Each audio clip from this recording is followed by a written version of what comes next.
দুনিয়াতে নাফরমান মৃত্যু পর্যন্ত বিড়ি খাইতে থাকবে, আর মরলেই হাসরের ময়দানে নবী সুপারিশ করে জান্নাত। এই তো না? সুদ খাইতে খাইতে কবরে যাবে, নবীজি হাসরের ময়দানে জান্নাত দিয়ে দিবেন সুপারিশ করে। এই তো সুপারিশ নাকি? কথা বলেন না কেন? এই সুপারিশ। তুমি যুবক নারী দেখতে দেখতে, উলঙ্গ ছবি দেখতে দেখতে, আরে নাফরমান বেনামাজি,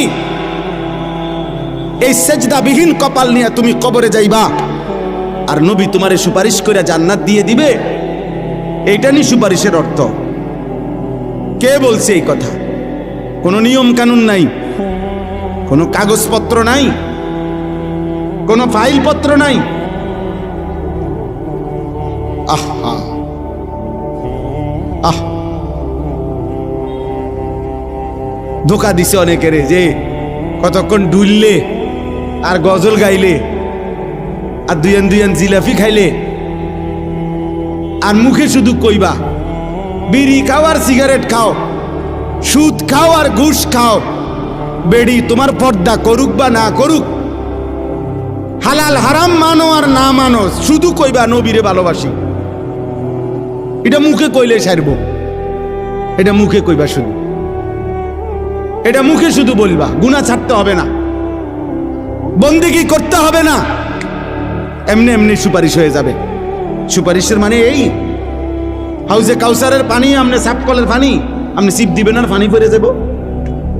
এটার জন্য কোনো কাগজপত্র দেখাইতে হবে না, এটার জন্য কোনো আমলনামা দেখাইতে হবে না। তাহলে এই জন্য একটা ছেলেকে বললাম, একজন বাবাকে বললাম, যারা ফজরের নামাজ, আমার শায়েখ, আমার হুজুর, আমার উস্তাদ, আমার মুরব্বী বলছেন, আমি এই জন্য ওই কথার তাকিদ করলাম। ফজরের নামাজ মুমিনের নামাজ, ফজরের নামাজ দ্বারা, প্রিয় ভাই ছেলেরা, বাবা শোনো বাপ, এটা কঠিন কিছু না, মোটেই কঠিন কিছু না। 4টা রাকাত নামাজ কঠিন না, একটা মোবাইলে অ্যালার্ম দিয়ে রাখলেও উঠা যায়। আবার ঘুমাও, ফজরের পরে লাগলে তোমার ঘুম বাকি থাকলে তুমি আবার ঘুমাইও। ফজরের নামাজ পড়ার চেষ্টা না করলে, বিশ্বাস করেন এটা জরুরি বিষয়, এটা জরুরি বিষয়। ফজরের নামাজ অভ্যস্ত হইতেই হবে। রাসূলুল্লাহ সাল্লাল্লাহু আলাইহি ওয়াসাল্লাম বলছেন এটা, যে ফজর পড়ে না সে মুনাফিক। হযরত আব্দুল্লাহ ইবনে ওমর রাদিয়াল্লাহু তাআলা আনহুমা বলছেন,